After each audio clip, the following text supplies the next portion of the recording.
Hello everyone, welcome to a new session of Flight Simulator 2020 and a tutorial on the Grand Caravan, Cessna 208B Grand Caravan. We're going to cover in this session how to start up the engines with all the lights and the switches procedures and how all this will play out. So first things first, imagine that you just arrived at the aircraft, you are inside of the aircraft. The first thing that you're going to do, of course, is making sure that everything is turned off. So all these buttons here, they should be on the off position. As you move on each button, there's the little hand. Some of the buttons with the three positions have an arrow down or arrow up. So arrow down should not come up because it should be on the off position. Same thing with all these switches here. If you move a little bit up, you'll see all these switches that should be off. These are the anti-ISIS switches. They should be off as well. These red buttons should be all in the secured position here. Let's move that box out of the way. Parking brake should be set. The parking brake is this lever here. So this is parking brake set. This is parking brake release. So it should be actually set. All right. The battery switch still on the off position. On the overhead here, there should be two knobs. They should be vertical or aligned vertically like so. That's the fuel valve that will switch in a little bit. There's going to be off position, and these two levers, the red and the blue, should be in off position as well. So cut off for the fuel lever, which is the red. The blue, it's the prop feather, which should be off. Throttle should be off as well. This is inoperative, and if you want to go a little bit further, you can check if all your trims here are just in neutral sort of thing. This one aligns with that one, all neutral. The other one here is actually, you can check your trim here for takeoff and landing position. Make sure you have it in neutral. And that's it. All the pre-checks are done. Let's start. First things, imagine again, next thing is like on a car, you turn the key on. In this, to turn on the battery on this aircraft here, we're just going to turn on this button for now. And at the same time, we're going to turn on the nav lights. So that will turn on some lights on the outside of the aircraft. That will allow people outside to see that, hey, there's someone inside of the aircraft, and the lights are turned on. So there's that light there. If we go and move to the other side, there's one here as well. All right, let's go inside and let's go back to the armrest. Next, let's think this way.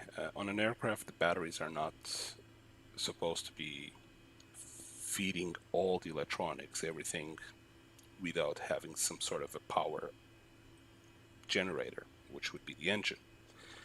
In this case, because the engine is not running, we're going to request external power to be connected, and now the batteries will not die.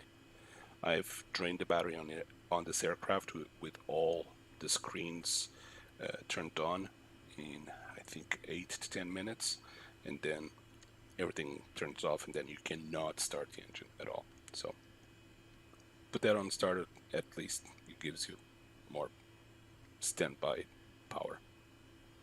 This one here as well. All right, before we start the engines, we're going to turn on fuel valves. So overhead panel, both valves set to on. We're gonna go to the lights here, and we're going to turn on the beacon light.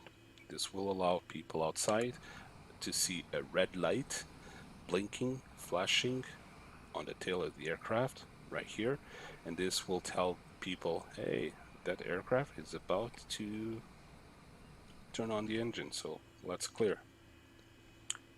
With that said, we could actually turn on the internal lights in the cabin, non-smoking, seatbelt sign on, and cabin lights on. At this point, let's start the engines. Again, those levers, they have to be in the on position. Going back to this panel here, let's set ignition to on. Starter, I'm going to put the fuel boost on normal. And if you look outside, the prop is starting to spin. At this point, you hear the noise of the engine spooling up. We're going to give fuel to the engine, not this one, that one. And you'll still hear the engine spooling up quite nicely. It's a wonderful sound. And at this point, we're going to turn on our screens or our avionics. If you look forward, now you can see all your 3 screens coming alive. The pilot primary flight display, PFD, comes alive normally, but this one, which is the GPS and all the engine information, you need to press the rightmost soft key to continue. All these white triangles, they're soft keys, and if you press on them, they always do something. So clicked on it, and we turn on the screens. System test okay. So an automatic voice mentioned that all the test systems are okay, everything turned on, all the 3 screens. Our torque here, this is at 338, so that's stable.